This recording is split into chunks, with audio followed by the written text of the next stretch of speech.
आप सभी का स्वागत है।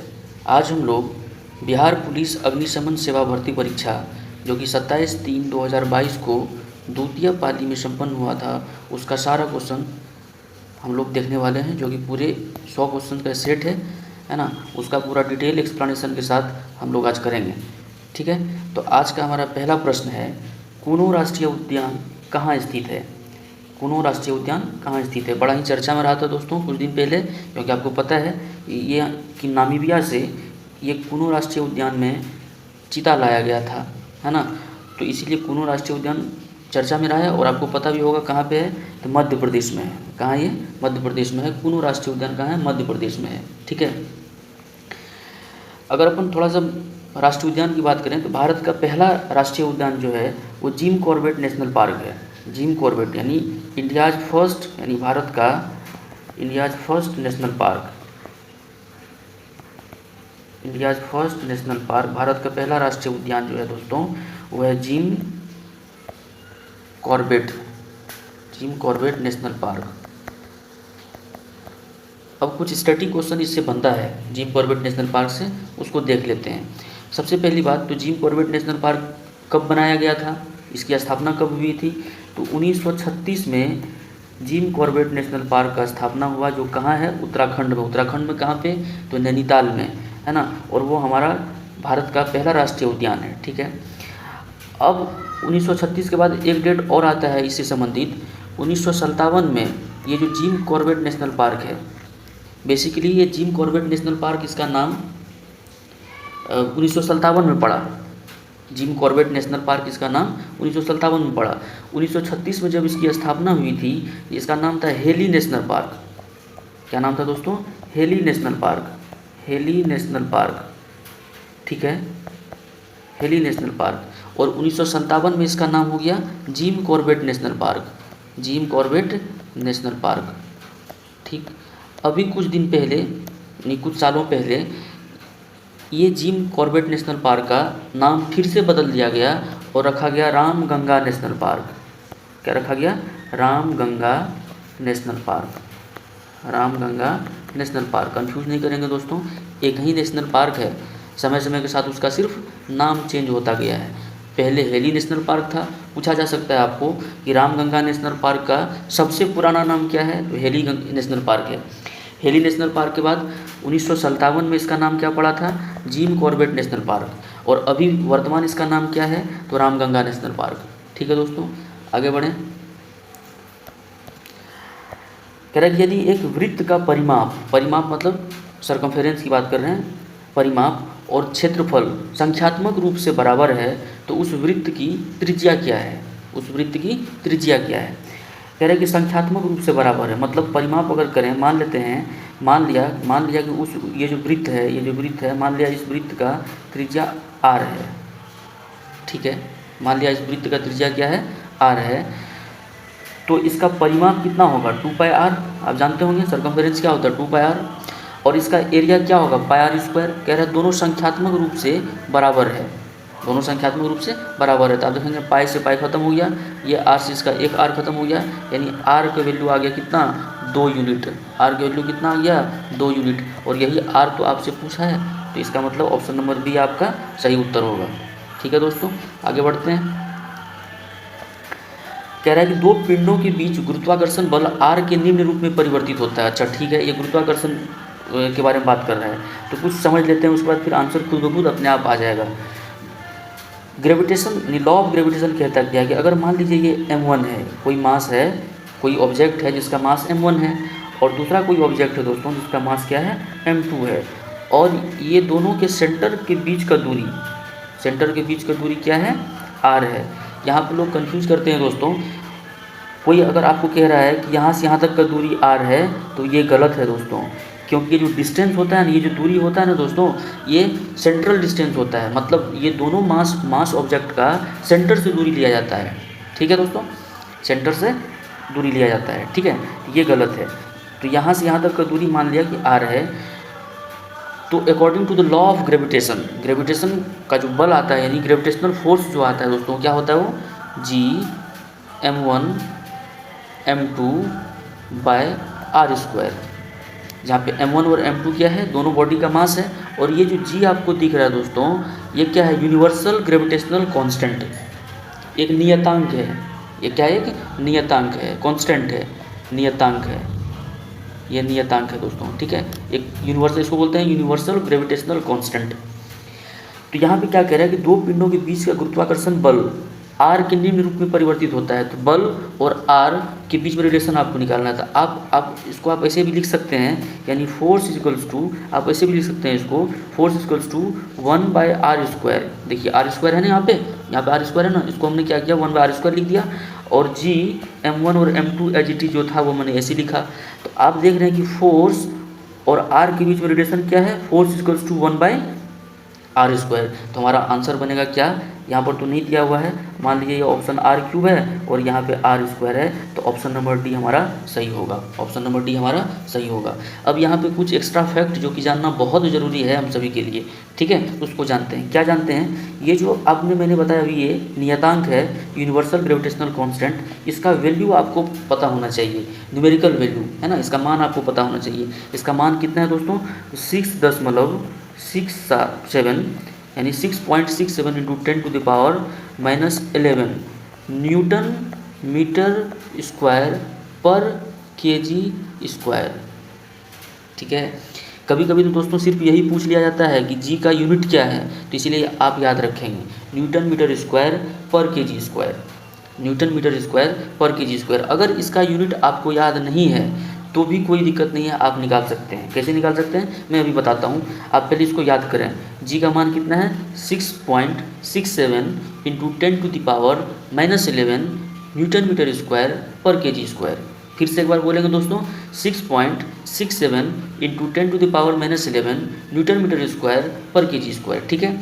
ये अब क्योंकि लॉ ऑफ ग्रेविटेशन न्यूटन ने दिया था, लॉ ऑफ ग्रेविटेशन किसने दिया था, लॉ ऑफ ग्रेविटेशन न्यूटन ने दिया था, लॉ ऑफ ग्रेविटेशन न्यूटन ने दिया था। तो फिर एग्जाम में हमारा एक प्रश्न बनता है, क्या ये जो जी का जो मान है ना, इतना मान है, यानी इस जी का जो ये मान है, ये किसने प्रतिपादित किया, who give the value of G, है ना, ये किसने दिया। तो क्योंकि ग्रेविटेशन को हम न्यूटन से जोड़ करके देखते हैं, तो ऑप्शन जो न्यूटन रहता ही है और ऑप्शन वही मारते हैं और हमारा हो जाता है आंसर गलत। तो इस जी का जो मान निकाला था वो साइंटिस्ट का नाम था हेनरी कैवेंडिश। क्या नाम था, हेनरी कैवेंडिश, हेनरी कैवेंडिश, ठीक है, हेनरी कैवेंडिश। क्या नाम था, हेनरी कैवेंडिश। क्या नाम था, हेनरी कैवेंडिश। ये जी का मान जो बताया था 6.67 इंटू 10⁻⁻11 न्यूटन मीटर स्क्वायर पर kg², ये किसने दिया था, हेनरी कैवेंडिश ने दिया था। अच्छा दोस्तों, अगर फिर एक एक्स्ट्रा फैक्चुअल बातें आपको बताएं जो कि इम्पोर्टेंट है। आपने नाम सुना होगा एक हाइड्रोजन गैस का, हाइड्रोजन गैस, पीरियोडिक टेबल का सबसे ऊपर आपको दिख रहा होगा हाइड्रोजन गैस, है ना, हाइड्रोजन गैस का। इस हाइड्रोजन गैस का जो डिस्कवरी था वो भी हेनरी कैवेंडिश ने ही किया था दोस्तों, हेनरी कैवेंडिश ने ही किया था, हेनरी कैवेंडिश ने ही किया था, ठीक है, हेनरी कैवेंडिश ने ही किया था।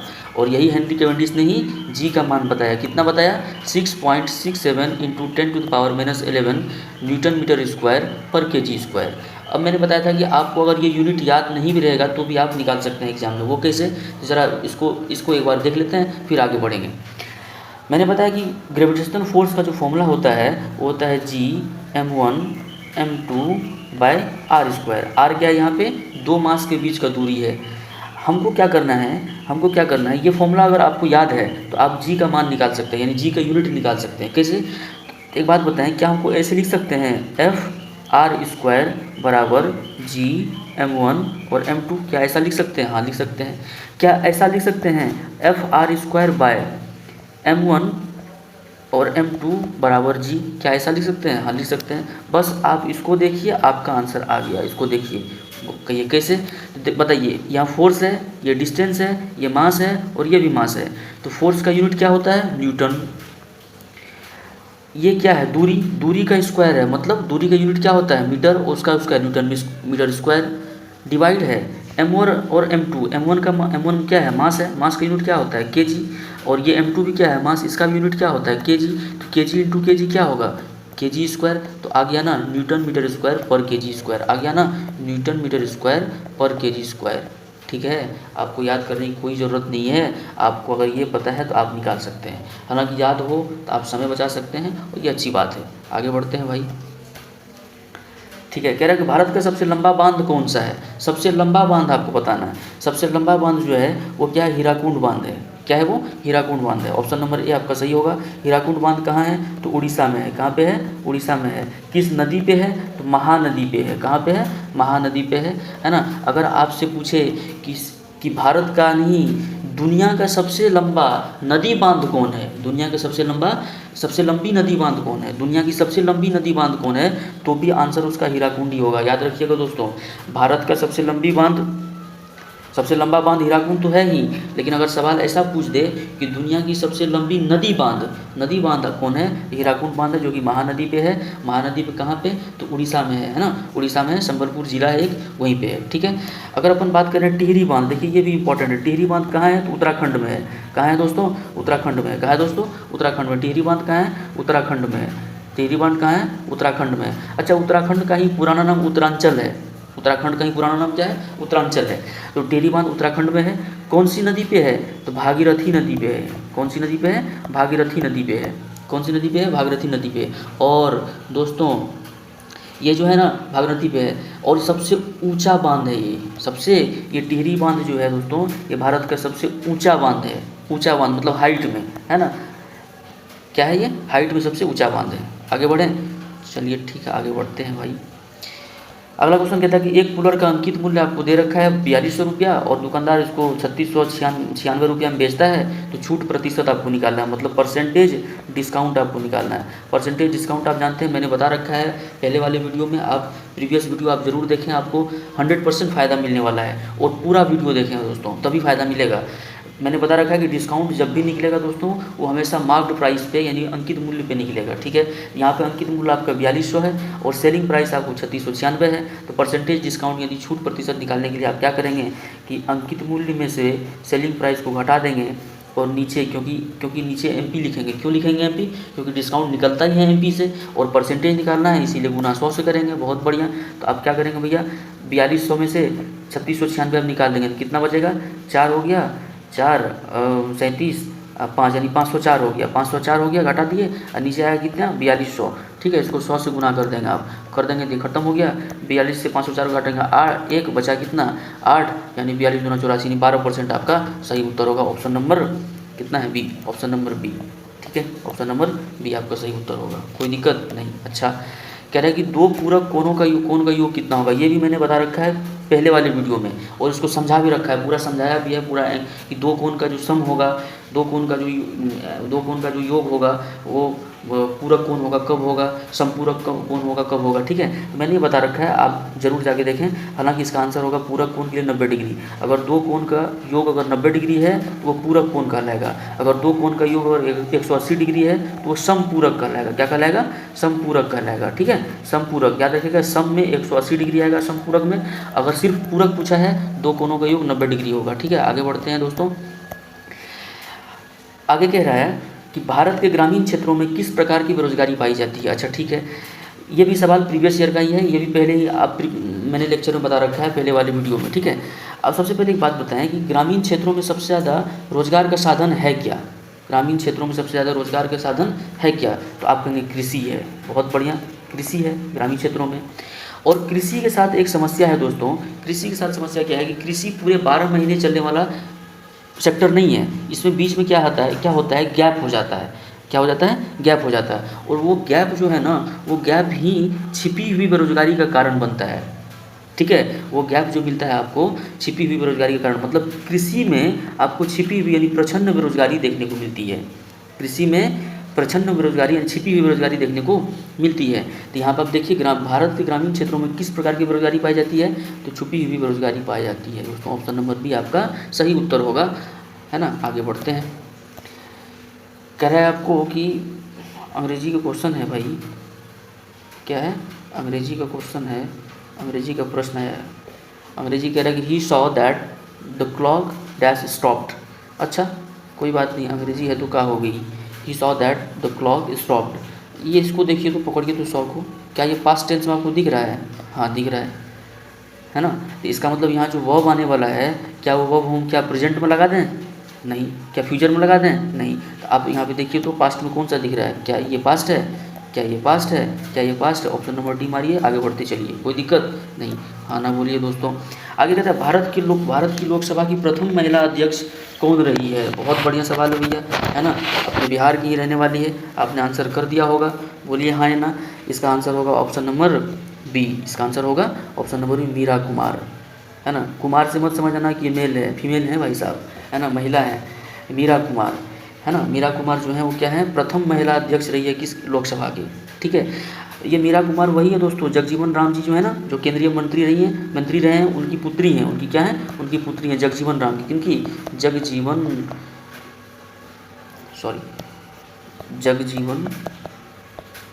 राम जी की पुत्री।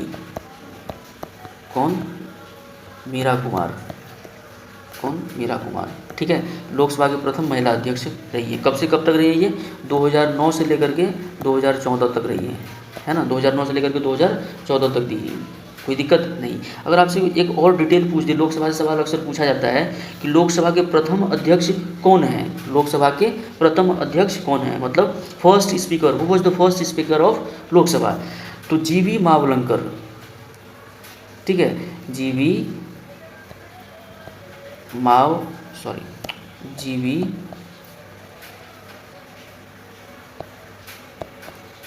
मावलंकर, या इसको ऐसे रखेंगे याद, गणेश वासुदेव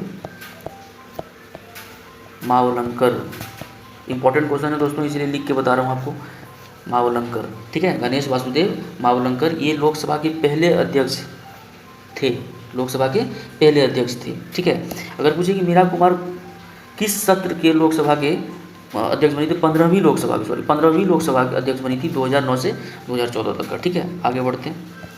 कह रहा है कि डैश है, जैसे सरल जीवों को यदि कई टुकड़ों में काट दिया जाए तो प्रत्येक टुकड़ा विकसित होकर पूर्ण जीव का निर्माण कर देता है, वह जीव कौन सा है? Option number B, planaria. Option number जी क्या होगा? प्लेनेरिया। ऑप्शन नंबर बी क्या होगा?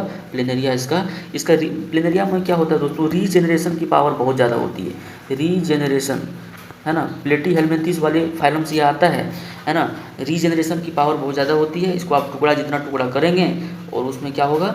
एक अलग अलग क्या होगा? जीव का निर्माण हो जाएगा, ठीक है। तो ऑप्शन नंबर बी आप याद रखेंगे। आगे बढ़ते हैं। कह रहे हैं साम्यवादी घोषणा पत्र के लेखक कौन थे? साम्यवादी घोषणा पत्र के लेखक कार्ल मार्क्स थे, ऑप्शन नंबर ए। कह रहे हैं आपको क्लोजेस्ट मीनिंग, मतलब सिनोनिम्स आपको बताना है। क्लोजेस्ट मीनिंग क्या है? कह रहे हैं वीव का क्लोजेस्ट मीनिंग क्या होगा? वीव, है ना, वीव का क्लोजेस्ट, WAI, वेव का क्लोजेस्ट मीनिंग क्या होगा? इसका मतलब होता है त्याग देना। इसका मतलब क्या होता है? त्याग देना, या छोड़ देना, या पदस्थापित कर देना, है ना। त्याग देना या फिर छोड़ देना, ठीक है। तो आप खोज लें, है ना। टू गिव अप मतलब क्या होता है? त्याग देना, है ना। टू गिव अप मतलब क्या होता है? त्याग देना। ऑप्शन नंबर सी आपका करेक्ट आंसर होगा। आगे बढ़ते हैं दोस्तों। कह रहा है कि भारत में उष्णकटिबंधीय सदाबहार वन पाए जाते हैं। कहाँ पे? उत्तर प्रदेश में, झारखंड में, असम में, या छत्तीसगढ़ में? तो देखिए अधिकांश भारतीय क्षेत्र में उष्णकटिबंधीय पर्णपाती वन पाए जाते हैं दोस्तों। अधिकांश भारतीय क्षेत्र में उष्णकटिबंधीय पर्णपाती और सदाबहार में क्या अंतर है? पर्णपाती का मतलब हुआ दोस्तों जो कि साल में एक बार अपने जो सारे पत्ते होते हैं ना उनको गिरा देते हैं, मतलब पेड़ से वो गिर जाता है, फिर उसके बदले नए पत्तियाँ आती है। लेकिन सदाबहार में क्या होता है कि सालों भर पत्ते रहते हैं। पर्णपाती वन का उदाहरण आप जानते होंगे कि आम है, कटहल है, शीशम है, पीपल है। और सदाबहार वन में जैसे आप अशोका ट्री का नाम सुने होंगे, अशोका ट्री का पत्ते आप झड़ते हुए नहीं देखे होंगे दोस्तों। तो कह रहा है कि उष्णकटिबंधीय सदाबहार वन कहाँ पाए जाते हैं? एक बात बताएं आप, सदाबहार वन कहाँ पाए जा सकते हैं? सदाबहार वन कहाँ पाए जा सकते हैं? मतलब एवरग्रीन फॉरेस्ट जिसको बोलते हैं, जो हमेशा ग्रीन ही हो, जो अपने पत्तियां को पेड़ से अलग ही ना होने दे। इसका मतलब उस जगह पे अमाउंट ऑफ रेन जो है, यानी बारिश का जो अमाउंट ऑफ रेन जो है जहाँ ज़्यादा होगा वहीं पर तो सदाबहार मिलेगा। अरे हाँ ना बोलिए दोस्तों, है ना। तो इसका मतलब हुआ कि सदाबहार वन अगर हमें चाहिए तो ये तो नॉर्थ ईस्ट में, भारत के उत्तर पूर्वी में, भारत के नॉर्थ ईस्ट में। और ये पश्चिमी घाट जो आपको दिख रहा है दोस्तों, ये पश्चिमी घाट यहाँ भी देखने को मिलता है, नॉर्थ ईस्ट में और पश्चिमी घाट में सदा उष्णकटिबंधीय सदाबहार वन देखने को मिलता है, नहीं तो अन्यथा रेस्ट ऑफ द इंडिया में आपको सदा उष्णकटिबंधीय पर्णपाती वन देखने को मिलेगा। तो ऑप्शन से आप नॉर्थ ईस्ट में देखिए, ठीक है, ऑप्शन नंबर सी है ना, असम आपको यहाँ पे सही हो जाएगा। असम के अलावा मेघालय में भी देखने को मिलता है, अरुणाचल प्रदेश में, नागालैंड में, त्रिपुरा में, है ना, पश्चिम बंगाल में, ये सब में उष्णकटिबंधीय सदाबहार वन देखने को मिलता है। ठीक है, नॉर्थ ईस्ट मैंने बोला, नॉर्थ ईस्ट से आप जितने भी राज्य होते हैं वो आप देख लेंगे। आगे बढ़ते हैं, कह रहा है कि निम्न में से राष्ट्रपति सबसे कम समय के लिए पद पर रहे, कौन से राष्ट्रपति रहे हैं जो सबसे कम समय के लिए हैं? Option number C doctor Zakir Hussain रहे हैं दोस्तों। ठीक है, डॉक्टर जाकिर हुसैन भारत के राष्ट्रपति पद पर जो हैं बेसिकली 2 ही साल रहे हैं दोस्तों। कब से कब तक? 1967 से 1969 तक, और इनका पद पे रहते हुए देहांत हो गया है दोस्तों, है ना। और ये प्रथम राष्ट्रपति हैं जाकिर हुसैन साहब जिनका पद पे रहते हुए क्या हुआ? निधन हो गया था। ठीक है, अभी तक केवल 2 ही राष्ट्रपति हुए हैं दोस्तों, अभी तक केवल सिर्फ 2 ही, मतलब ना हो तो ज़्यादा अच्छा है दोस्तों, सॉरी, अभी तक 2 राष्ट्रपति हुए हैं जिनका पद पे रहते हुए निधन हो गया है। कौन कौन है? एक तो जाकिर हुसैन अभी हमने देखा, एक तो जाकिर हुसैन साहब हैं, है ना, एक तो जाकिर हुसैन साहब हैं। ठीक है, दूसरा है फ़खरुद्दीन अली अहमद, दूसरा कौन है दोस्तों? फ़खरुद्दीन अली अहमद साहब। ठीक है, ये 2 ऐसे लोग रहे हैं जो राष्ट्रपति के पद पर रहते हुए जिनका निधन हो गया है। ठीक है, तो इसका आंसर कितना हो जाएगा? क्या हो जाएगा? ऑप्शन नंबर सी हो जाएगा। इसका क्या हो जाएगा? ऑप्शन नंबर सी हो जाएगा। एक चीज़ और याद रखिएगा, यहाँ पे ऑप्शन नंबर ए आपको दिख रहा है, N Sanjiva Reddy. Important question है दोस्तों, ये इंपॉर्टेंट इसीलिए है कि एन संजीव रेड्डी जो हैं भारत के ये एकमात्र राष्ट्रपति हैं जो कि निर्विरोध चुने गए हैं। ठीक है, जो कि निर्विरोध चुने गए हैं। ठीक है, कौन? एन संजीव रेड्डी। ठीक है, आगे बढ़ते हैं। कह रहा है कि अंबेडकर जयंती कब मनाया जाता है? ऑप्शन नंबर सी 14 अप्रैल को, है ना, 14 अप्रैल को, क्योंकि आप जानते हैं दोस्तों महान आत्मा है अम्बेडकर साहब, बाबा साहब भीमराव अम्बेडकर, है ना। इनसे ज़्यादा विद्वान हमारे देश में और कौन हो सकते हैं? इनका जन्म हुआ था 14 अप्रैल 1891 को मध्य प्रदेश में जन्म हुआ था दोस्तों। कहाँ जन्म हुआ था? मध्य प्रदेश में जन्म हुआ था, है ना, मध्य प्रदेश में जन्म हुआ था बाबा साहब भीमराव अम्बेडकर जी का। ठीक है, अगर पूछे आपको 11 जुलाई क्या है, तो 11 जुलाई को विश्व जनसंख्या दिवस मनाया जाता है। 11 जुलाई को विश्व जनसंख्या दिवस।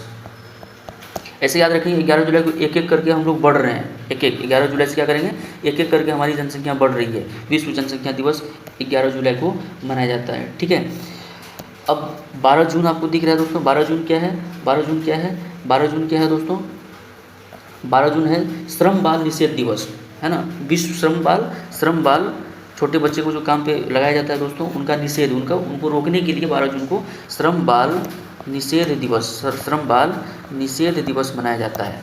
ठीक है, ये विश्व भर में मनाया जाता है, कोई दिक्कत नहीं। आगे बढ़ते हैं, फिर यहाँ पे आ गया they taught him dash to behave properly. कह रहा है कि they taught him to behave properly.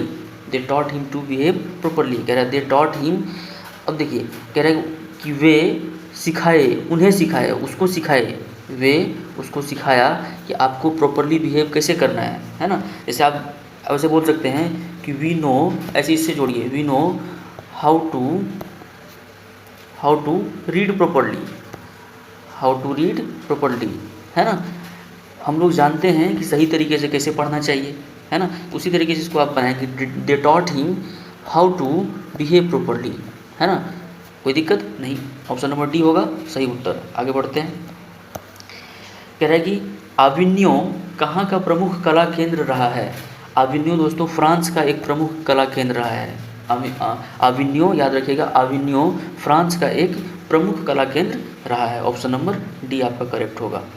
ठीक है, ऑप्शन नंबर डी आपका करेक्ट होगा। ठीक है, आगे देखिए, कह रहा है एक समांतर चतुर्भुज की 2 सन्निकट भुजाएं और विकर्ण बराबर है, वह है। तो समांतर चतुर्भुज के बारे में हमने बहुत बातें कर रखा है दोस्तों, हमने समांतर चतुर्भुज के बारे में बहुत बातें कर रखा है। समांतर चतुर्भुज मतलब हुआ कि ऐसा चतुर्भुज जिसका सभी साइड्स क्या हों? इक्वल हों। सभी साइड्स क्या हों, इक्वल हों। कह रहा है कि एक ऐसा समांतर चतुर्भुज जिसके दो सन्निकट, सन्निकट मतलब एडजेसेंट है ना, इसके दो सन्निकट भुजाएं और विकर्ण बराबर हो। समान अंतर चतुर्भुज, सॉरी एक मिनट रुक जाइए, पैरेललोग्राम होता है। समांतर चतुर्भुज मतलब हुआ कि ऐसा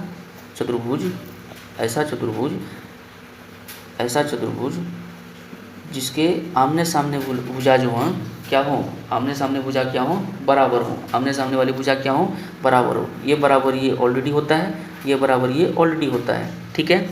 समांतर चतुर्भुज में ये बराबर ये और पैरेलल भी होता है, ठीक है दोस्तों, कोई दिक्कत नहीं। अब सवाल कह रहा है कि ऐसा समांतर चतुर्भुज जिनकी दो सन्निकट भुजाएं बराबर हो और विकर्ण भी बराबर हो, यानी डायगोनल भी बराबर हो। मतलब ये बराबर ये तो होता ही है, लेकिन अगर ये साइड और ये साइड भी बराबर हो जाए, तब आप देखेंगे कि इसके सभी साइड क्या हो जाएंगे, बराबर हो जाएंगे। क्योंकि सभी साइड बराबर हो जाएंगे तो क्या कहला जाएगा।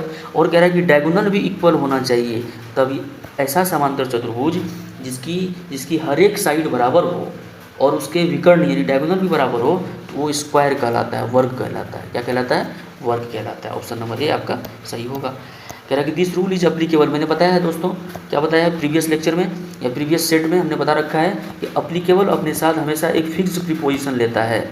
अप्लीकेबल अपने साथ एक फिक्स्ड प्रीपोजिशन, मतलब इसका प्रीपोजिशन जो है वो फिक्स है। वो फिक्स्ड प्रीपोजिशन क्या है, टू, यानी अप्लीकेबल के साथ हमेशा टू यूज होता है, यानी अप्लीकेबल टू होगा, ठीक है।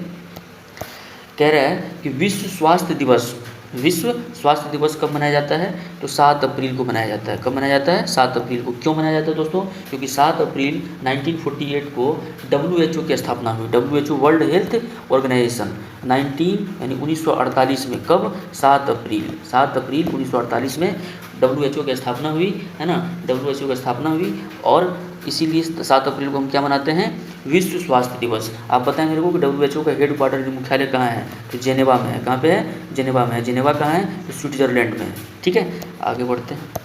कह रहा है ध्वनि सबसे तेज माध्यम में संचरित होती है। अच्छा, मतलब कह रहा है आपको कि ध्वनि जो है किस माध्यम में सबसे ज़्यादा गति में मूव करती है, सबसे ज़्यादा स्पीड में चलती है। सबसे पहले एक बात बताइए, ध्वनि और यहाँ माध्यम, ध्वनि सबसे पहले ध्वनि को विचरण करने के लिए, यानी for the motion of sound medium is necessary, है ना। ध्वनि को मूव करने के लिए माध्यम की आवश्यकता है। बिना माध्यम का ध्वनि नहीं जा सकता, यानी मीडियम की आवश्यकता है। अगर प्रकाश की बात करें तो प्रकाश को माध्यम की आवश्यकता नहीं है, क्योंकि प्रकाश इलेक्ट्रोमैग्नेटिक वेव है। प्रकाश क्या है, एक इलेक्ट्रोमैग्नेटिक वेव है ना। और ध्वनि क्या है, एक साउंड वेव है। तो ध्वनि जो है बेसिकली इसको मूव करने के लिए आपको मीडियम चाहिए होता है।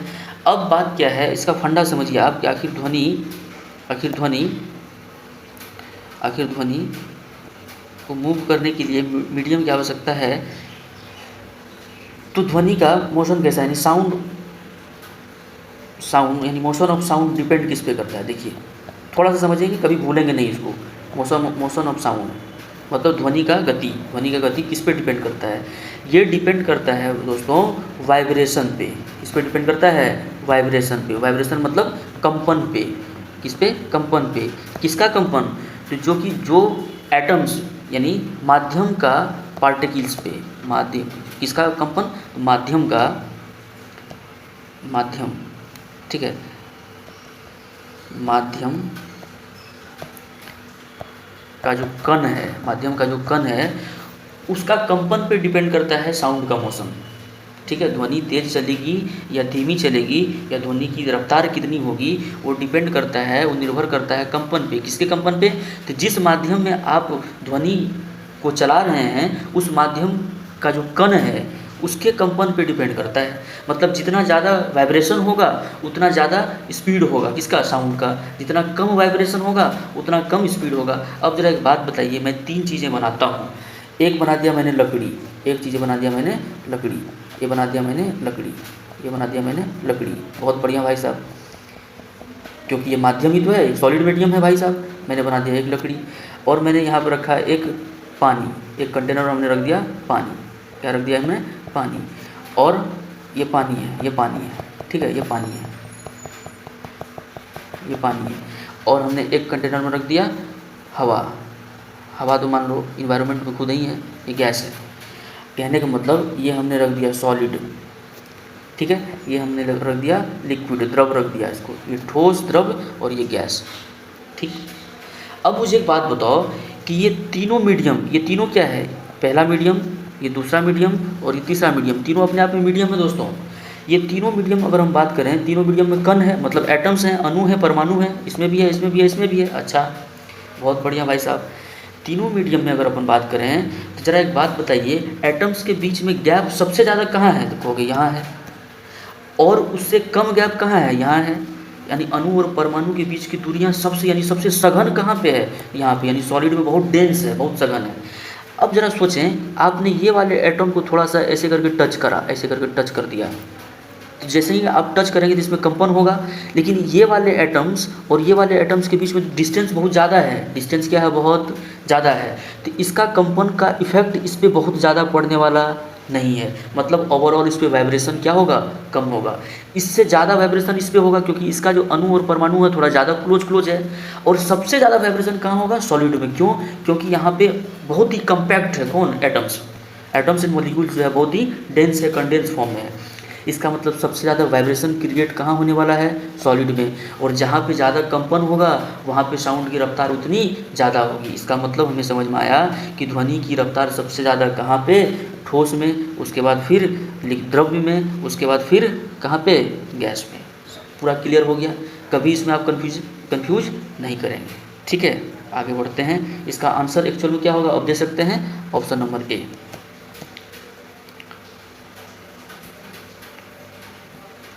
कह रहा है कि वृष्टि छाया क्या है? अच्छा, वृष्टि छाया क्या है? वृष्टि छाया कुछ नहीं है दोस्तों, है ना। वृष्टि छाया कुछ नहीं है दोस्तों, ऐसा क्षेत्र, ठीक है, ऐसा क्षेत्र जो किसी ज्योग्राफिकल प्रभाव से जहाँ वर्षा कम होती है उसी को वृष्टि छाया कहते हैं, है ना।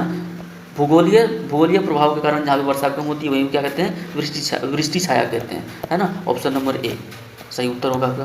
कह रहा आपातकाल के दौरान मूल अधिकारों के प्रवर्तन को निलंबित किया जा सकता है, किसके द्वारा? है ना, किसके द्वारा? तो राष्ट्रपति साहब, राष्ट्रपति महोदय मूल अधिकारों के प्रवर्तन को निलंबित कर सकते हैं आपातकाल के दौरान, ठीक है। आपको पता है ना दोस्तों, आपातकाल 3 तरह का आपातकाल है ना। हमारे संविधान के भाग 18 में आपातकाल का उल्लेख है। भाग 18 में आपातकाल का उल्लेख है कहाँ से कहाँ तक? तो अनुच्छेद 352 से लेकर के अनुच्छेद 360 तक, ठीक है। अनुच्छेद 352 से लेकर अनुच्छेद 360 तक आपातकाल का है। 3 तरह का आपातकाल होते हैं दोस्तों, है ना। 3 तरह का आपातकाल होते हैं, कौन कौन? एक 352 है ना, एक 356 है और एक 360 है। कोई दिक्कत नहीं। राष्ट्रीय आपातकाल किस में है? 352 में है। राष्ट्रीय आपातकाल लिख लेंगे, राष्ट्रीय आपातकाल 352 में है ना। 356 राष्ट्रपति शासन है, किसी राज्य में लगाया जाता है दोस्तों राष्ट्रपति शासन, ठीक है। राष्ट्रपति शासन जब किसी राज्य में संवैधानिक शक्तियाँ विफल हो जाती है, संवैधानिक तंत्र विफल हो जाती है, तो वहाँ पे उस राज्य में राष्ट्रपति शासन लगा दिया जाता है राज्यपाल के अनुमोदन के बाद। 360 क्या है दोस्तों? 360 क्या है? वित्तीय आपातकाल है। क्या है? वित्तीय आपातकाल है ना। वित्तीय फाइनेंशियल इमरजेंसी है, वित्तीय आपातकाल है 360। हमारे देश में आज तक अभी तक 360 का उपयोग कभी नहीं किया गया है, कभी नहीं किया गया है, ठीक है। अगर आपसे पूछे कि 356 का प्रयोग हमारे भारत में सबसे पहले कौन से राज्य में किया गया, तो आंसर इसका होगा पंजाब। कहाँ होगा? पंजाब। इंपॉर्टेंट क्वेश्चन है दोस्तों, बीपीएससी में पूछ रखा है, आप इसको दिमाग में रखेंगे। 356 का प्रयोग सबसे पहले कहाँ हुआ है? पंजाब में हुआ हमारे देश में, ठीक है। आगे बढ़ें। कह रहा है कि संस्कृति शब्द का विशेषण क्या है? संस्कृति शब्द का विशेषण सांस्कृतिक है, क्योंकि विशेषण का काम ही है किसी संज्ञा और सर्वनाम की विशेषता को बताना। तो संस्कृति शब्द का विशेषण क्या है? सांस्कृतिक है। कोई दिक्कत नहीं। आगे बढ़ते हैं, आगे बढ़ते हैं। आपको करना है पैसिव वॉइस चूज करना। The policeman catches thieves. Policeman ने क्या किया? चोर को पकड़ लिया। पुलिसमैन ने क्या किया? चोर को पकड़ लिया। तो यहाँ पे ऑब्जेक्ट क्या है? ये चोर, तो चोर को आप सब्जेक्ट बनाएंगे, है ना। कैचेज थीव्स और प्लूरल है तो थीव्स आर कॉट।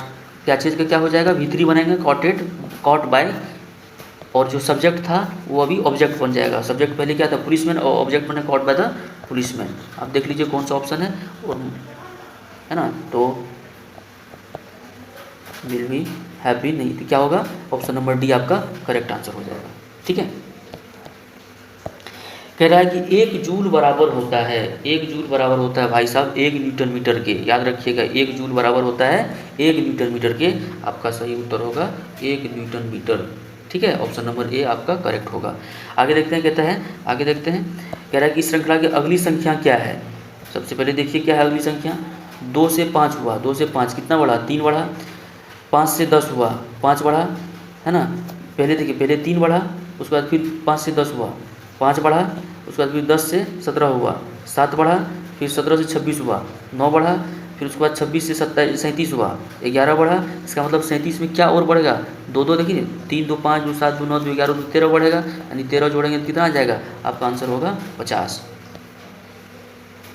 कोई दिक्कत, कोई समस्या यहाँ तक? हाँ ना बोलिए दोस्तों, कोई समस्या नहीं है। आगे बढ़ें। कह रहा है विफलता का विपरीतार्थक शब्द है, मतलब आपको विफलता का विपरीत शब्द सुनना है। इसमें सोचने वाली क्या बात है, इसको हमें नज़र ही नहीं रखना है। इसका जो विपरीत शब्द है वो हमारे लिए ज़रूरी है और वो हमें मिल के रहेगा। बोलिए हाँ या ना, वो हम उसको ले के रहेंगे। ठीक है, आगे बढ़ते हैं। कह रहा है कि अम्लीय वर्षा निम्न के कारण ऑक्साइडों के कारण होती है। अच्छा, एसिड रेन की बात कर रहा है दोस्तों। तो अगर अगर अगर अगर इन्वायरमेंट में, ध्यान से सुनिए इस बात को, अगर इन्वायरमेंट में वातावरण में सल्फर डाइऑक्साइड, अगर इन्वायरमेंट में सल्फर डाइऑक्साइड और नाइट्रोजन डाइऑक्साइड, अगर सल्फर डाइऑक्साइड और नाइट्रोजन डाइऑक्साइड अगर इसकी अमाउंट बढ़ जाती है, कहीं कहीं आपको क्लोरीन भी देखने को मिलेगा, क्लोरीन हो गया, फ्लोरीन हो गया, ये सब की अमाउंट अगर इन्वायरमेंट में बढ़ जाती है तो हमारे जो नेचुरल बारिश है, रेन है, इसमें मिल करके उस बारिश को एसिडिक कर देता है, मतलब अम्लीय बना देता है। ठीक है, तो आप याद रखेंगे कि सल्फर का ऑक्साइड और नाइट्रोजन का ऑक्साइड मेनली मुख्यतः एसिड रेन का कारण है, सल्फर और नाइट्रोजन के ऑक्साइड, ऑप्शन नंबर डी। ठीक है, कह रहा है कि द्वितीय विश्व युद्ध का तत्कालिक कारण क्या था। द्वितीय विश्व युद्ध का तत्कालिक कारण था दोस्तों, जर्मनी ने क्या किया था, पोलैंड पे आक्रमण कर दिया था। ये एक तत्कालिक कारण था उस समय का। ऑप्शन नंबर डी जो होगा इसका करेक्ट आंसर होगा। कह रहा है कि निम्न में से किस विटामिन की कमी से स्कर्वी रोग उत्पन्न होता है। स्कर्वी आप जानते हैं, विटामिन सी की कमी से स्कर्वी रोग होता है। विटामिन सी की कमी से स्कर्वी रोग होता है। विटामिन सी की कमी से स्कर्वी रोग होता है। स्कर्वी रोग में क्या होता है दोस्तों, मसूड़े जो होते हैं उसमें सूजन आ जाता है, मसूड़े फूल जाते हैं, उसमें सूजन आ जाता है ना, और मुंह से जो है वो बैड स्मेल भी निकलने लगता है दोस्तों। ठीक है, ये बीमारी है, विटामिन सी की कमी से स्कर्वी होती है। ठीक है, कोई दिक्कत नहीं है। अगर आपसे पूछे कि विटामिन सी का केमिकल नेम क्या है, रासायनिक नाम क्या है, तो एस्कॉर्बिक एसिड है। क्या है, एस्कॉर्बिक एसिड है। क्या है, एस्कॉर्बिक एसिड दोस्तों क्या है, विटामिन सी का रासायनिक नाम है। कोई दिक्कत नहीं। अगर आपसे कोई पूछे कि विटामिन ए की कमी से क्या होती है दोस्तों, तो विटामिन ए की कमी से रतौंधी यानी नाइट ब्लाइंडनेस मतलब रात को उनको नहीं दिखता है ना, नाइट ब्लाइंड। विटामिन ए की कमी से रतौंधी होता है। और विटामिन ए का रासायनिक नाम क्या है दोस्तों, रेटिनॉल। क्या है, रेटिनॉल। क्या है, याद रखिएगा, सभी इंपॉर्टेंट है, रेटिनॉल। ठीक है, और B1 को बोलते हैं थायमीन, या आप B1 बोल दें या बी बोल दें, दोनों एक ही है, जिसकी कमी से बेरी होता है ना दोस्तों, बेरी होता है, यानी दो पैर के बीच में गैप बहुत ज़्यादा हो जाता है, बेरी होता है, और इसको बोलते हैं थायमीन। क्या बोलते हैं इसको, थायमीन। इसका रासायनिक नाम क्या है, थायमीन। याद रखिएगा, सभी इंपॉर्टेंट है। कह रहा है गैलीलियो ने किस यंत्र का आविष्कार किया। अच्छा भाई साहब, गैलीलियो साहब ने किसका आविष्कार किया, टेलीस्कोप का। दूर का चीज़, एकदम दूरबीन, खूब दूर से आप देखने वाली चीज़ों को टेलीस्कोप से आपकी हेल्प से आप खूब दूर वाले चीज़ों को देख सकते हैं, गैलीलियो साहब ने किया था। अच्छा भाई, कोई दिक्कत नहीं। आगे बढ़ते हैं। कह रहा है झारखंड में झूम कृषि को कहा जाता है। इंपॉर्टेंट क्वेश्चन है भाई, झारखंड में झूम कृषि को क्या कहते हैं। झारखंड में झूम कृषि को क्या कहते हैं, इसको कुरुआ कहते हैं। क्या कहते हैं, इसको कुरुआ कहते हैं। ठीक है, इसको क्या कहते हैं, कुरुआ कहते हैं, इसको कुरुआ कहते हैं। ठीक है, झूम कृषि को क्या कहते हैं, कुरुआ कहते हैं। बेसिकली जानते हैं दोस्तों, ये झूम कृषि जो है ना, ये इन्वायरमेंट के लिए सही नहीं है। याद रखिएगा कि झूम types of agriculture is not suitable for the environment, क्योंकि ये पोल्यूशन करता है बहुत ज़्यादा। क्या करता है, ये पोल्यूशन करता है बहुत ज़्यादा। पोल्यूशन क्यों करता है, क्योंकि मान लीजिए ये ज़मीन है, पहाड़ी ज़मीन है, पहाड़ी ज़मीन पे झूम कृषि किया जाता है। यहाँ पे पेड़ पौधा है, जंगल है ना, यहाँ पे पेड़ पौधा है, बहुत सारा जंगल है। तो झूम कृषि क्या किया जाता है कि इसको पहले जलाया जाता है। इसको क्या किया जाता है, जला दिया जाता है, और जलाने के बाद यहाँ पे कृषि की जाती है। तो अब आप नेचुरल प्लांट्स वगैरह को आप जलाएंगे तो आप ये नेचर के खिलाफ काम कर रहे हैं, तो पोल्यूशन तो करेगा ही, है ना। तो इन्वायरमेंट के लिए झूम कृषि सही नहीं है। इसको झारखंड में कुरुआ कहते हैं, याद रखिएगा, ठीक है। इसको मैक्सिको में मिल्पा भी कहा जाता है, मैक्सिको में और मध्य अमेरिका में मिल्पा कहा जाता है, ठीक है। कोई दिक्कत नहीं, आगे बढ़ते हैं। कह रहा है मेरी माँ ने आज तुम्हें बुलाया है का इंग्लिश में ट्रांसलेशन क्या है? ओहो, मेरी माँ ने आपको आज बुलाया है दोस्तों, तो इसका क्या होगा? इसका होगा my mother has called you today, है ना। ऑप्शन नंबर सी ट्रांसलेशन है। बच्चों वाली खेल है, आप तो जानते ही होंगे, इस पर क्या दिमाग लगाना। आगे बढ़ते हैं भाई, है ना। कह रहा है कि आ रही रवि की सवारी कविता में बादलों की एक रूपता किससे की गई है? आ रही रवि की सवारी में बादलों की एक रूपता किससे की गई है? अनुचरों से की गई है दोस्तों। ऑप्शन नंबर बी इसका करेक्ट आंसर होगा।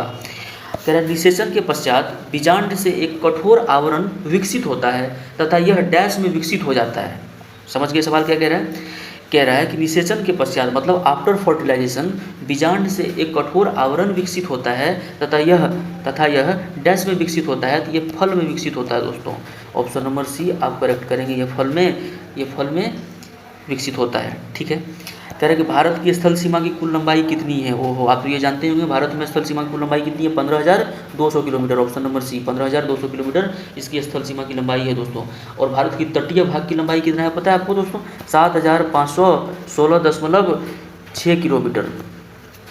ये तटीय है और ये स्थल है, कोई दिक्कत नहीं। ये तटीय है, याद रखिएगा, दोनों अलग अलग करके सवाल पूछा जा सकता है। तटीय सीमा है दोस्तों, है ना। ये तटीय सीमा है, सीमा हैदर वाला सीमा नहीं, ये बॉर्डर की बात कह रहे हैं, है ना। तटीय सीमा है। आगे बढ़ते हैं दोस्तों। कह रहा है कि द्वितीय विश्व युद्ध में 1 सितंबर 1939 को पोलैंड पर किसने आक्रमण किया था?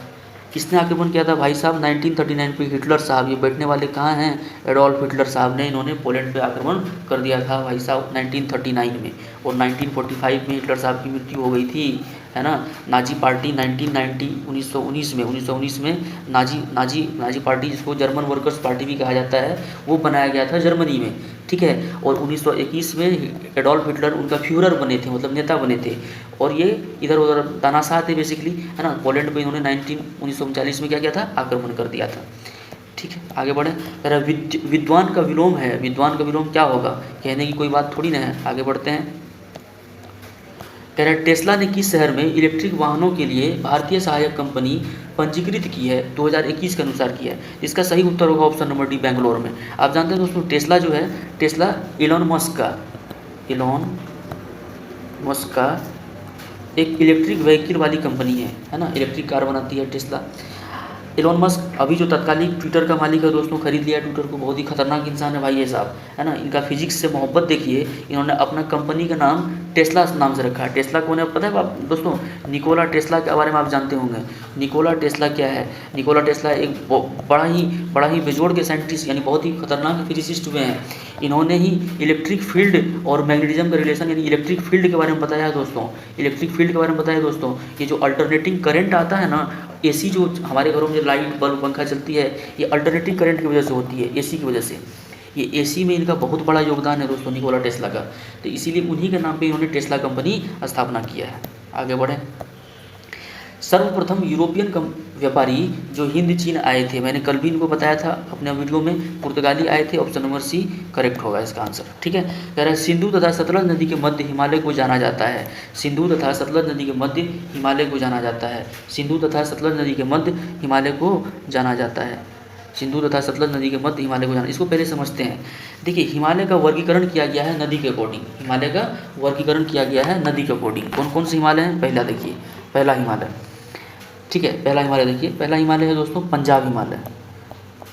पंजाब हिमालय ये इंपॉर्टेंट है, इसीलिए इसको आराम से बता रहे हैं। आप भी आराम से सीखें, आराम से इसको कॉपी में नोट डाउन करते रहें, है ना। पंजाब हिमालय, ठीक है। उसके बाद आता है कुमायूं हिमालय। क्या आता है? कुमायूं हिमालय, कुमायूं हिमालय, ठीक है। तीसरा आता है दोस्तों नेपाल हिमालय। क्या आता है? नेपाल हिमालय, नेपाल हिमालय। और चौथा और लास्ट आता है नदी के अनुसार वर्गीकृत करने पे असम हिमालय। क्या आता है? असम हिमालय, ठीक है। ये सभी जो हिमालय का डिवीज़न वर्गीकरण किया गया है, ये कौन कौन नदी के बीच में कौन सा हिमालय है उसके हिसाब से।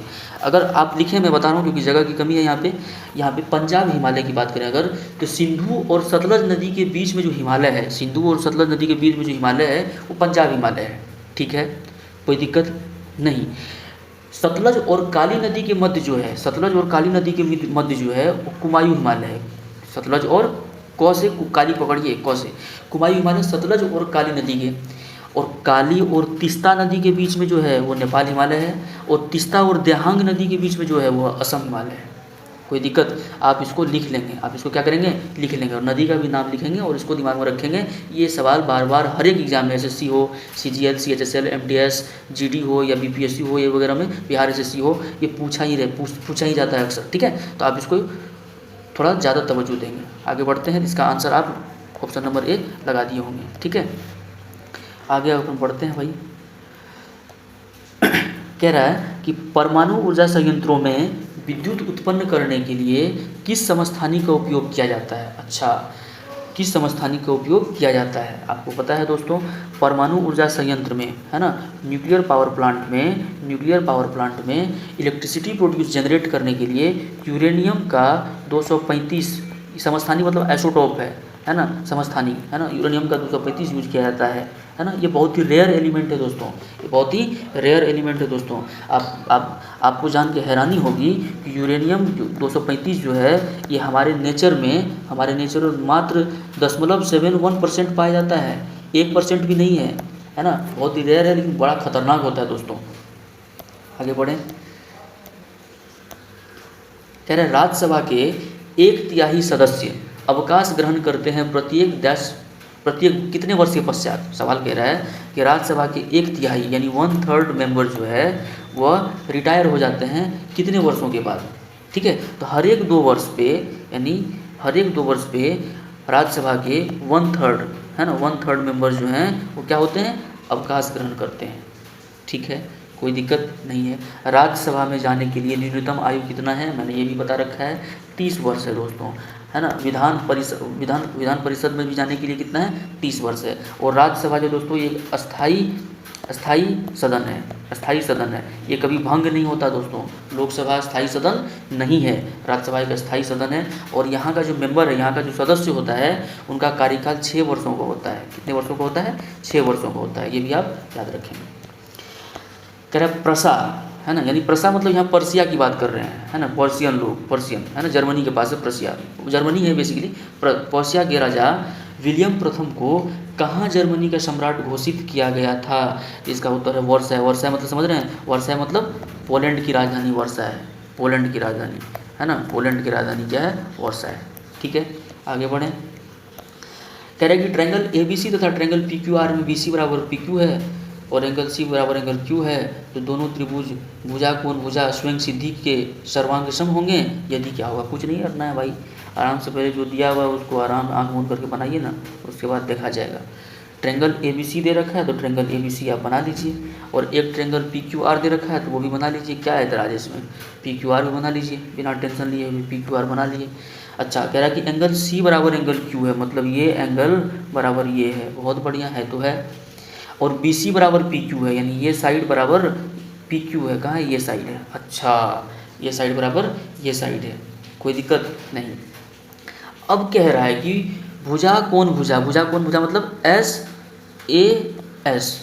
देखिए S ये साइड हुआ, A अगर ये बराबर हो जाए, देखिए SAS अगर ये यानी इसका और ये दोनों बराबर हो जाए, यानी ये साइड और ये साइड बराबर हो जाए, क्या ऐसे ये दोनों ट्रायंगल सर्वांग सम यानी कॉन्ग्रुएंट नहीं होगा। हाँ होगा, तो कर दीजिए ना कि AC बराबर QR होना चाहिए। Option number B correct answer. क्या इसमें सोचना है भाई, आगे बढ़ें, चलिए बढ़ते हैं।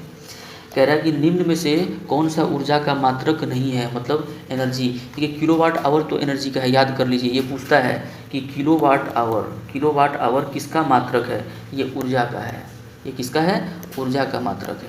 ठीक है, तो ये तो होना ही नहीं है। ठीक है, कौन सा ऊर्जा का मात्रक नहीं पूछ रहा है आपको दोस्तों, नहीं पूछ रहा है। ये किलोवाट जो है ना, वाट पावर का है, शक्ति का है। किलोवाट यानी वाट किसको है, वाट किसका यूनिट है, पावर का है, शक्ति का, है ना, तो एनर्जी का नहीं है। तो ऑप्शन नंबर ए आपका सही हो जाएगा। न्यूटन मीटर भी है, जूल भी है और किलोवाट आवर भी है। कह रहा है कि संपत्ति का अधिकार अब है। अच्छा भाई साहब, संपत्ति का अधिकार अब क्या है, सबसे पहले जाने। पहले जो था दोस्तों, संपत्ति का अधिकार एक मौलिक अधिकार था। पहले क्या था? संपत्ति का अधिकार एक मौलिक अधिकार था, लेकिन 44वें संविधान संशोधन, 44वें कॉन्स्टिट्यूशनल अमेंडमेंट, संविधान संशोधन कब किया गया? 1978 में, है ना। 1978 में किया गया, मोरारजी देसाई की सरकार थी दोस्तों, है ना। 44वें संविधान संशोधन 1978 में जनता पार्टी की सरकार थी। 1978 में 44वें संविधान संशोधन के तहत संपत्ति का अधिकार को मौलिक अधिकार से निकाल के, यानी हटा के, इसको एक लीगल राइट बना दिया, मतलब कानूनी अधिकार बना दिया, कानूनी अधिकार बना दिया। कोई दिक्कत? हाँ या ना बोलिए दोस्तों, है ना। जो अभी 300A के तहत है, 300 को बोल रहे हैं, या 300A के तहत संपत्ति का अधिकार एक कानूनी अधिकार है। कब बनाया गया? 44वें संविधान संशोधन 1978 में। आगे बढ़े, कह रहे 2011 की जनगणना के अनुसार भारत में सर्वाधिक जनसंख्या वाला राज्य है। सर्वाधिक जनसंख्या भाई साहब कहाँ पे है? 22 करोड़ जनसंख्या है दोस्तों, 22 करोड़ से ज़्यादा ही। कहाँ पे? उत्तर प्रदेश में, है ना, उत्तर प्रदेश में। बिहार में अगर 2011 की रिस्पेक्ट बोले 10.11 करोड़ है, ठीक है। हालांकि ये बढ़ गया क्योंकि 2011 अभी 10-12 साल हो गया है, तो हम लोग चुपचाप बैठे तो रहेंगे नहीं, जनसंख्या तो बढ़ाना एकदम फिक्स है ना। आगे बढ़ें, कह रहे हैं 900 किलोमीटर की चारधाम हाईवे प्रोजेक्ट किस राज्य में निर्माणाधीन है? चारधाम हाईवे प्रोजेक्ट है दोस्तों, किस राज्य में ये किस राज्य में निर्माणाधीन है? तो चारधाम, आप चारधाम से आप समझ ही होंगे ये कहाँ पे है? उत्तराखंड की बात कर रहा है, ठीक है। कोई दिक्कत नहीं। कह रहा वह संयोजी ऊतक जो अस्थियों से मांसपेशियों को जोड़ता है। मैंने कल इसका एक बहुत ही अच्छा ट्रिक बताया था दोस्तों। अस्थियों मतलब हड्डी, अस्थियों मतलब हड्डी, अस्थियों मतलब बोन, अस्थियों मतलब बोन, और मांसपेशी मतलब मसल्स, यानी बोन टू मसल्स को जोड़ने वाले को क्या कहते हैं? मैंने ट्रिक बताया था कि बोन टू बोन को जोड़ने वाले को क्या कहते हैं? टेंडन, क्या कहते हैं? सॉरी, लिगामेंट, क्या कहते हैं? लिगामेंट। और बोन टू मसल्स को जोड़ने वाले को क्या कहते हैं? टेंडन कहते हैं। क्या कहते हैं इसको? टेंडन कहते हैं, है ना। यानी आप कैसे याद रखेंगे? बबली बबली बबली बबली बबली, यानी बोन टू बोन लिगामेंट, और बोन टू मसल्स क्या हो जाएगा? टेंडन हो जाएगा। इसको इंग्लिश में पढ़ेंगे तो ज़्यादा अच्छा रहेगा। इसका सही उत्तर होगा कंडरा। अगर बोन टू बोन होता तो होता स्नायु, यहाँ बोन टू मसल्स है तो होगा कंडरा, मतलब अस्थियों से मांसपेशी में। आगे बढ़े, कह रहा है राष्ट्रीय आय का मतलब क्या है? राष्ट्रीय आय का मतलब क्या है? राष्ट्रीय आय का मतलब है दोस्तों उत्पादन के साधनों से आय। ऑप्शन नंबर डी आपका सही उत्तर होगा। कह रहा है कि what did mister Gessler die of, है ना। What did mister Gessler die of, है ना, किससे उनका देहांत हो गया था? तो slow starvation, option number B आपका सही उत्तर होगा। कह रहा है महेश ने 12,000 चक्रवृद्धि ब्याज पर रखे हैं। यदि रकम 5 वर्ष में दोगुनी होती है, यदि रकम 5 वर्ष में दोगुनी होती है तो 20 वर्ष के बाद उसको कितना रकम मिलेगा? समझिए सवाल क्या कहता है। महेश ने क्या किया? 12,000 रुपया चक्रवृद्धि ब्याज पे रख दिया, मतलब किसी को दे दिया, है ना, कहीं पे लगा दिया। कह रहा है कि अगर रकम जो है ना 5 वर्ष में दोगुनी हो जाती है, मतलब 5 into 1 ईयर्स में रकम जो है क्या हो जाता है? दोगुनी, यानी 2 to the power 1 हो जाता है। बनाने का तरीका देखिए दोस्तों, इस तरह का सवाल चक्रवृद्धि ब्याज हो और दोगुनी हो जाए, तिगुनी हो जाए, 4 गुनी हो जाए, 5 गुनी हो जाए, तो ऐसे ही बनाएंगे। 5 साल में दोगुनी हो रही है ना, मतलब 5 into 1 ईयर्स में क्या हो रहा है? 2 to the power 1 हो रहा है। अगर कोई आपसे पूछे कि 5 into 2 ईयर्स में क्या हो जाएगा, तो आप कहोगे कि 2 to the power 2 हो जाएगा, क्योंकि 2, समझ रहे हैं बात को। इसी तरीके से 5 into 4 ईयर्स में क्या हो जाएगा, तो कहोगे आप 2 to the power 4 टाइम्स हो जाएगा, इतने टाइम्स हो जाएगा, इतने गुना हो जाएगा, इतने गुना हो गया, ठीक है, इतने गुना हो गया। अब ज़रा बताइए तो 5 into 4 ईयर्स मतलब क्या हो गया? 20 ईयर्स, और यहाँ 20 ईयर्स ही तो पूछा है कि 20 वर्षों के बाद कितना होगा, तो 20 वर्षों के बाद जो है धन 2 की पावर 4 गुना हो जाएगा। कितना हो जाएगा? 5 into 4 ईयर्स में वो जो धन होगा दोस्तों वो क्या हो जाएगा? 2 की पावर 4 गुना हो जाएगा, क्योंकि क्योंकि 5 साल में 2 गुना होता है ना, 5 साल में 2 गुना होता है ना। तो 5 गुना 4 ईयर्स में ये कितना हो जाएगा? 2 to the power 4 टाइम्स हो जाएगा। 2 की पावर 4 गुना मतलब 16 टाइम्स हो जाएगा। कितना हो जाएगा? यानी 16 गुना हो जाएगा। कौन? धन। तो धन है कितने का? 12,000 रुपये का। अब 20 साल के बाद उसका 16 गुना हो गया, तो 20 साल के बाद धन हुआ कितना, तो आप करेंगे 12,000 गुना 12,000 गुना 16, तो 16 हो जाएगा 192, 192 और 3 शून्य इस पर लगा दें। ऑप्शन नंबर देखिए कितना है, ऑप्शन नंबर डी आपका करेक्ट आंसर है। बोलिए हाँ या ना, समझ में आया? चलिए ठीक है। कह रहा रबर डैश फसल है, रबर डैश फसल है, कौन सी फसल है दोस्तों, तो भूमध्य रेखीय क्षेत्र की फसल है ना, भूमध्य रेखीय क्षेत्र की फसल है कौन, रबर। ठीक है, जहाँ पर अत्यधिक गर्मी पड़ेगी, जहाँ पर अत्यधिक गर्मी पड़ेगी वहाँ पर रबर की फसल, जहाँ पर बरसात भी हो गर्मी भी हो भूमध्य रेखीय क्षेत्र में होता है। कह रहा आहार नाल मूल रूप से डैश से डैश तक विकसित एक लंबी नली है ना। आहार नाल भाई साहब, ये आहार नाल जो है ना दोस्तों, जिसको ओसोफेगस कहते हैं या फूड पाइप कहते हैं, ये मुंह से लेकर के और लार्ज इंटेस्टाइन का पार्ट है कोलोन, लार्ज लीजिए ना, ये पार्ट ऑफ लार्ज इंटेस्टाइन है, part of large intestine, part of large intestine मैंने कल बता रखा है अपने वीडियो में, आप पहले वाला वीडियो जरूर देखें। पार्ट ऑफ लार्ज इंटेस्टाइन है, part of large intestine colon. तो मुंह से लेकर के यानी बक्कल केविटी, ये जो स्पेस है ना दो दांत के बीच में, उसको बक्कल केविटी कहते हैं, बक्कल केविटी कहते हैं। तो मुंह से लेकर के और कोलोन तक, मतलब लार्ज इंटेस्टाइन का सबसे निचला वाला भाग है कोलोन, वहाँ तक जो फैला, वहाँ तक का जो लेंथ है उसको ओसोफेगस या आहार नाल कहते हैं। ऑप्शन नंबर सी आपका करेक्ट आंसर होगा। कह रहा है उत्तर पश्चिम भारत में शीतकालीन वर्षा उन चक्रवातों के परिणाम स्वरूप होती है जो उत्पन्न होते हैं, कहाँ पे उत्पन्न होते हैं, तो भूमध्य सागर में, मेडिटेरेनियन सी में, भूमध्य सागर में। Option number D correct answer इसका होगा।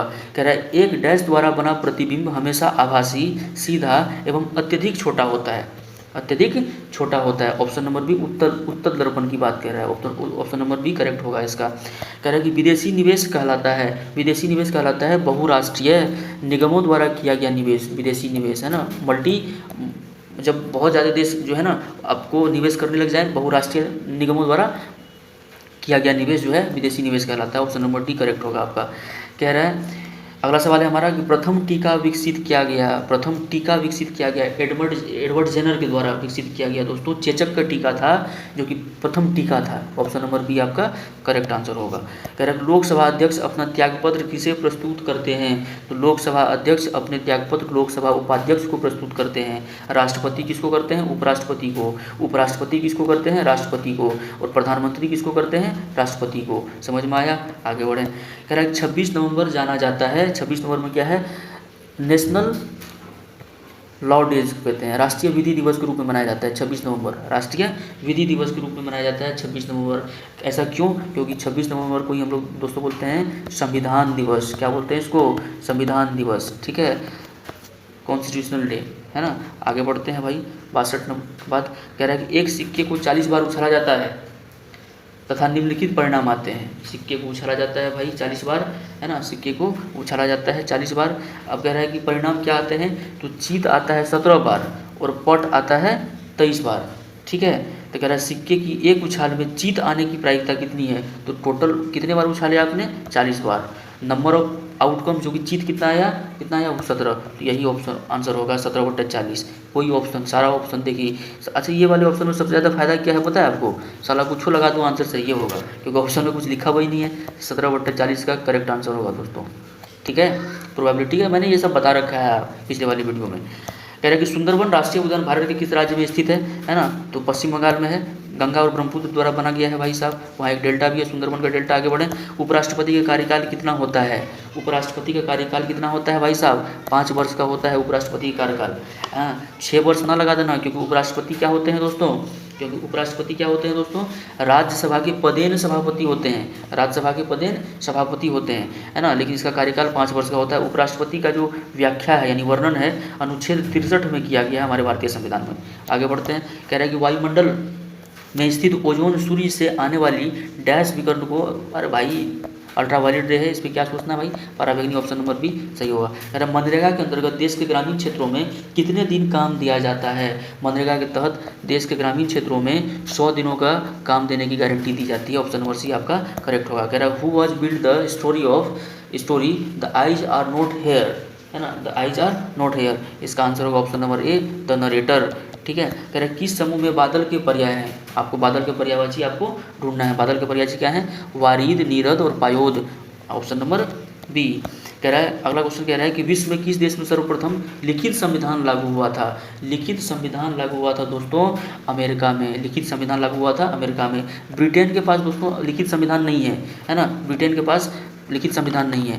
और भारत के पास सबसे बड़ा लिखित सबसे लंबी लिखित संविधान किसके पास है, तो इन भारत के पास है दोस्तों। ठीक है, आगे बढ़ें। कह रहा है कि संपीड़ित प्राकृतिक गैस यानी CNG, संपीड़ित मतलब कंप्रेस्ड होता है, CNG है ना, संपीड़ित नेचुरल गैस कौन सी गैस है, तो भाई साहब CNG, compressed natural gas. Natural क्या है, नेचुरल गैस क्या है भाई साहब, नेचुरल गैस आपको मैंने कल भी बताया था, नेचुरल गैस क्या है, मीथेन, CH4 को ही नेचुरल गैस कहते हैं, मार्क्स गैस भी कहते हैं, है ना। आगे बढ़ते हैं, कहते हैं अरुणाचल प्रदेश में ब्रह्मपुत्र नदी जानी जाती है। अरुणाचल प्रदेश में ब्रह्मपुत्र नदी को दिहांग नाम से जाना जाता है। ऑप्शन नंबर ए। कह रहा है कि 2011 जनगणना के आधार पर भारत का सर्वाधिक जनसंख्या वाला द्वितीय शहर कौन सा है। सर्वाधिक संख्या वाला द्वितीय शहर पूछ रहा है दोस्तों, द्वितीय शहर हो जाएगा दिल्ली, है ना। सबसे अधिक शहर कहाँ होगा, सबसे अधिक जनसंख्या कहाँ होगा, मुंबई में, ये पहले नंबर पर होगा दोस्तों, और द्वितीय नंबर पर दिल्ली होगा 2011 जनसंख्या के आधार पर, जनगणना के आधार पर। कह रहा हूँ भारत का वाटरमैन के नाम से कौन जाना जाता है, तो गजेंद्र सिंह शेखावत वाटरमैन के नाम से जाना जाता है दोस्तों, Rajendra Singh. Option number D, Rajendra Singh. कह रहा है किस उत्पाद के लिए हॉलमार्क का उपयोग होता है। किस उत्पाद के लिए हॉलमार्क का उपयोग आप जानते हैं, ज्वेलरी के लिए, है ना, ज्वेलरी के लिए उत्पाद के लिए हॉलमार्क का उपयोग किया जाता है। कह रहा है एक अधातु जो कमरे के तापमान पर मतलब रूम टेम्परेचर पर द्रव्य के रूप में मिलती है। एक अधातु मतलब एक ऐसा नॉन मेटल जो कि रूम टेम्परेचर पर क्या मिलता है आपको,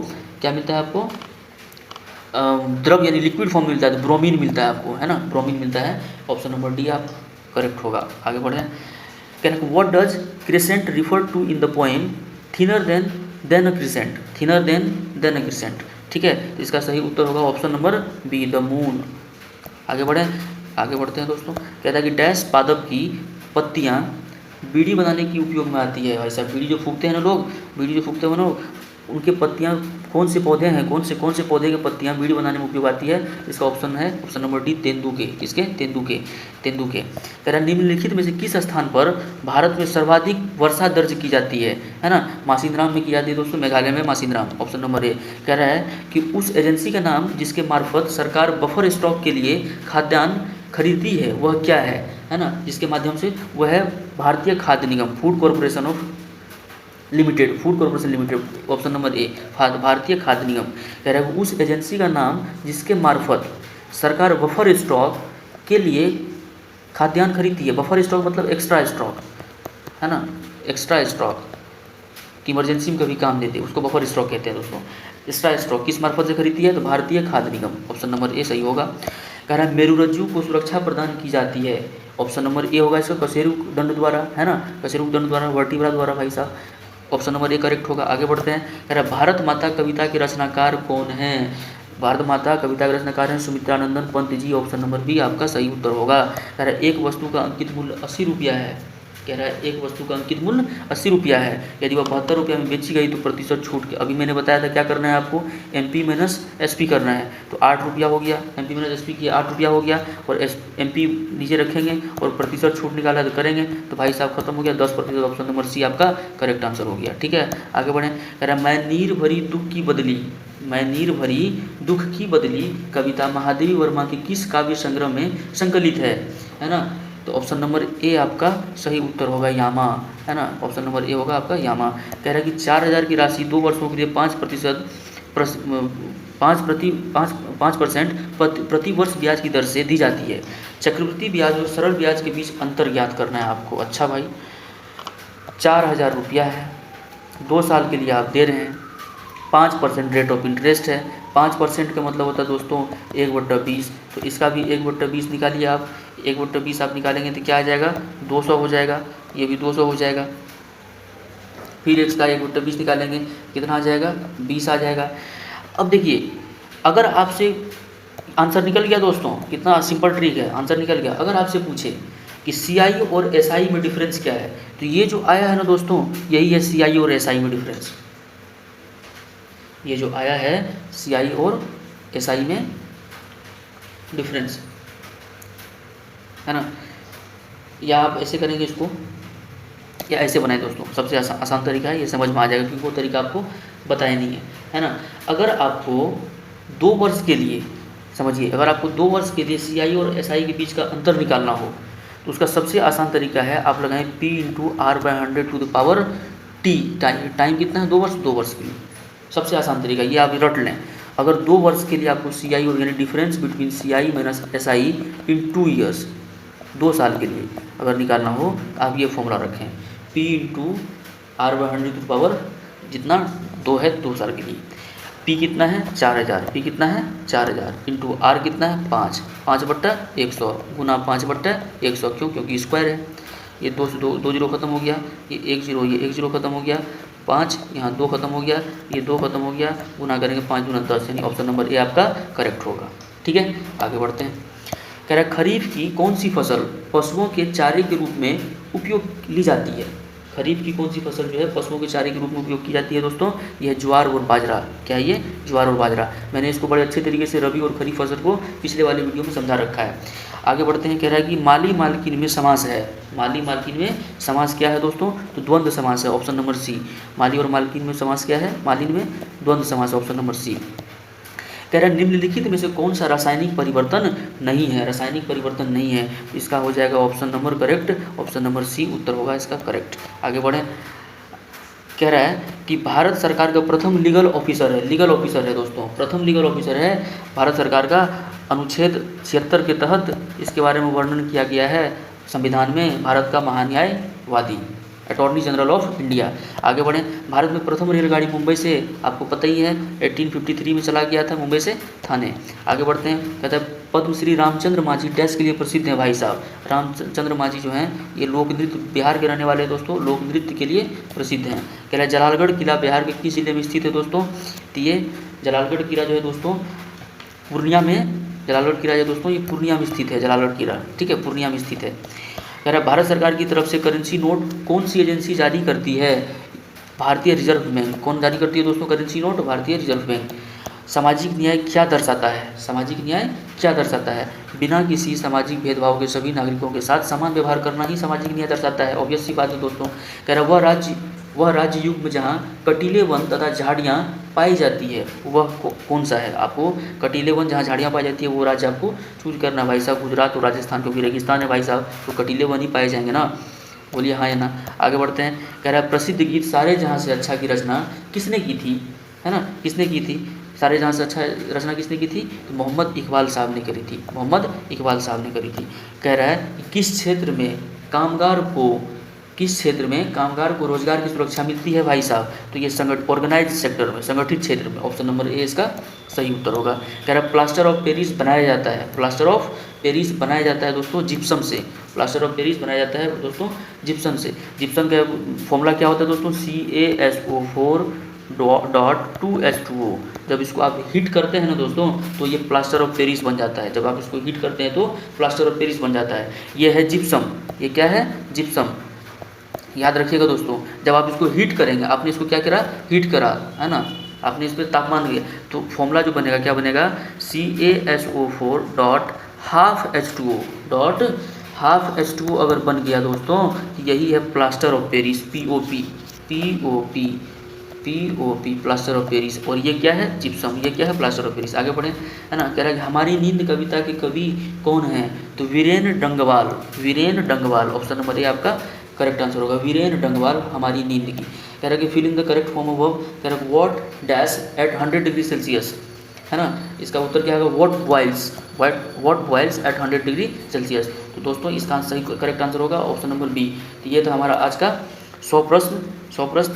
आशा करता हूँ आपको अच्छा लगा होगा, डिस्कशन भी सही से लगा होगा आपको, है ना, समझ में आया होगा।